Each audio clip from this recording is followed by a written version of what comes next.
Party জিন্দাবাদ জিন্দাবাদ জিন্দাবাদ সাউদ্দিন আইসি জিন্দাবাদ জিন্দাবাদ জিন্দাবাদ আকবরউদ্দিন আইসি জিন্দাবাদ জিন্দাবাদ জিন্দাবাদ ইমরান সোলাঙ্কি জিন্দাবাদ জিন্দাবাদ জিন্দাবাদ জেলা সভাপতি উমেদ আলী জিন্দাবাদ জিন্দাবাদ জিন্দাবাদ মন্ত্রীগড়ে তৃণমূলের ভাঙন, তৃণমূল এবং সিপিএম ছেড়ে বহু নেতা কর্মী মিমে যোগদান।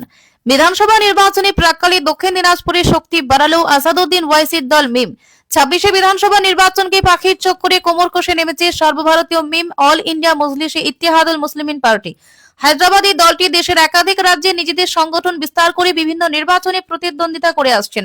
প্রসঙ্গত গত 2021-এর বিধানসভা নির্বাচনে রাজ্যের মাত্র 6টি আসনে প্রতিদ্বন্দ্বিতা করেছিল মিম, কিন্তু এবার তাদের নজর বাংলার শতাধিক আসনে। আজ বিকেল 4টা নাগাদ দক্ষিণ দিনাজপুর জেলার 42 নং হরিরামপুর বিধানসভার অন্তর্গত সৈয়দপুর অঞ্চল এলাকায় মিম পার্টির সাংগঠনিক সভা হয়, যেখানে জেলার জনসাধারণের একাধিক দাবি নিয়ে খুব শীঘ্রই অধিকার যাত্রা শুরু হবে বলে দাবি দলের নেতৃত্বের। যেখানে উপস্থিত ছিলেন হরিরামপুর ব্লক সভাপতি মেহেদি হাসান, মক্তারুল ইসলাম, মাবুদ হাসান সহ একাধিক নেতৃত্বগণ। এদিন প্রায় 30 জন তৃণমূল ও সিপিএম ছেড়ে মিম পার্টিতে যোগদান করল। এর আগে তো বামফ্রন্টকে দেখেছি 34 বছর, তারও আমাদের দিতে পারেনি। তারপর ওদেরকে হটিয়ে আমাদের মমতা ব্যানার্জিকে নিয়ে আসলাম। মুসলমানের সঙ্গে ওয়াদা করেছিল, সেই ওয়াদা ও করতে পারছে না। মুসলমানের অত্যাচার, এই অন্যায় কারণে আমাদের জেলা আসাদউদ্দিন ওবিসি হাত ধরে নিয়ে যেন ওর হাত ধরে আমরা থাকতে চাই। কেননা ও যদি এত বড় হিন্দুস্তানের ভিতর পার্লামেন্টের ভিতরে যদি ও নাইকে ইয়ে করে অন্যায় যখন ওখানে ওই করতে পারে না, ও সলের জিনিস যখন করে ওই জন্য আমি সলের রাস্তা আমরা এর মানে এই ভাইরা বলছেন যে পার্লামেন্টে যত কিছু অন্যায় হয় পাস সেগুলো প্রতিবাদ করে আমাদের ওয়াইসি সাহেব, তার জন্য এরা আজকে স্বেচ্ছায় মিম পার্টিতে জয়েন করলেন। এর আগে এরা বামফ্রন্ট, কংগ্রেস, সিপিএম করছিল, মোটামুটি তৃণমূল করছিল। এরা মোটামুটি 30 জন ছেলে পুরুষ মানুষ হয়েছেন, তার সাথে সাথে ইনাদের স্ত্রীকে দিয়ে মোটামুটি 100 জন জয়েন হলেন সৈয়দপুর নয়াপাড়া হরিরামপুর ব্লকের। মিম পার্টি জিন্দাবাদ জিন্দাবাদ আকবরউদ্দিন ওয়াইসি জিন্দাবাদ জিন্দাবাদ জিন্দাবাদ আকবরউদ্দিন ওয়াইসি জিন্দাবাদ জিন্দাবাদ জিন্দাবাদ। যে আপনারা জানেন এই হরিরামপুরে শুধু নয়, গোটা পশ্চিম বাংলাতে কিভাবে দুর্নীতি হচ্ছে, শিক্ষা ব্যবস্থা এবং রাস্তাঘাট থেকে নিয়ে স্বাস্থ্য সমস্ত কিছু দুর্নীতিতে ভরে গেছে।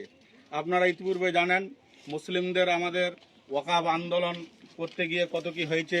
ওয়াকাব আন্দোলন করব আমরা আমাদের মুসলিম প্রপার্টি রক্ষার্থে, সেটা মমতা বন্দ্যোপাধ্যায় বলেছিলেন যে ওয়াকাব আন্দোলন করলে দিল্লিতে যান, কিন্তু তিনি ওয়াদা করেছিলেন মুসলমানের সাথে যে এই ওয়াকাব আমি পাশ হতে দেব না, এই বিধানসভা আমার সব পাওয়ার সব কিছু আমি করতে পারি। কিন্তু কি হলো, মাত্র 5 দিন সময়, তখন তিনি ওয়াকাব পাস করলেন এবং প্রত্যেকটা ডিএমকে পারমিশন দিচ্ছেন যে এখন তুমি পোর্টালে ঢোকাও। এগুলো কি আপনারা বুঝতে পারছেন যে কত অবহেলিত, লাঞ্ছিত করছে মুসলিম উম্মাকে। তার সাথে সাথে আদিবাসী দলিতদেরকে দেখতে পাচ্ছেন যে মাননীয় আমাদের রাষ্ট্রপতি মন্দিরে ঢুকতে দেয়নি। আপনারা দেখেছেন তো রাম মন্দির নির্মাণের সময়, উদ্বোধনের সময় কি করলো নরেন্দ্র মোদী বাবু, কি করলো যে মাননীয় রাষ্ট্রপতিকে মন্দিরে নিমন্ত্রণ দেয়নি, উদ্বোধনে দিয়েছিল, আপনারা সবাই জানেন দেয়নি। তাইলে আদিবাসীদেরকেও তুচ্ছ মনে করে।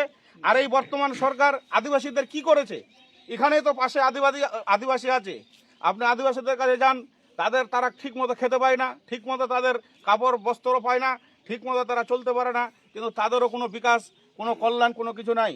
ইতিপূর্বে আপনারা জানেন মাঝি পারবানা গাঁওতে আমরা বুনিয়াদপুরে একটা সভা করেছিলাম আদিবাসীদেরকে নিয়ে। মোটামুটি 5,000 আদিবাসী আমার সাথে ওয়াদা করেছে যে ভাই মেহেদি হাসান এরপরে যদি হরিরামপুর কোনো সভা করতে যান তাহলে করতে পারেন। তাহলে আজকে দেখেন দলিতদের কীরকম অত্যাচার করছে। তারপরে দেখতে পাচ্ছেন দুর্নীতি। আজকে প্রত্যেকটা গ্রামে যান, প্রত্যেকটা জায়গাতে যান, শিক্ষিত সমাজকে লাখ লাখ টাকা নিয়ে, 10 লাখ 20 লাখ টাকা নিয়ে আজকে চাকরি দিতে পারেনি এই তৃণমূল সরকার। কত অবহেলিত, লাঞ্ছিত, আজকে তারা দিল্লি চলে গেছে, বাড়ি ভিটা বিক্রি করে টাকা দিয়েছিল, চাকরি হয়নি। তাই আমি আপনাদেরকে বলবো যে আপনারা আমাদের এই মিম পার্টিতে যে জয়েন দিয়েছেন স্বেচ্ছায়, এরপরও আপনারা আরও কাজ করুন। আর এর সাথে সাথে সৈয়দপুরে যাতে আরও বেশি মাত্রায় আমাদের মিম পার্টিতে জয়েন হয় এবং মিম পার্টি দিকে দিকে উড়বে পতাকা। আপনারা এটা আল্লাহর কাছে কবুল হয় এবং আপনারা স্বেচ্ছায় যেরকম সময় দিয়েছেন এরকম সারা ব্লকে সারা দক্ষিণ দিনাজপুরে আপনারা সময় দেন।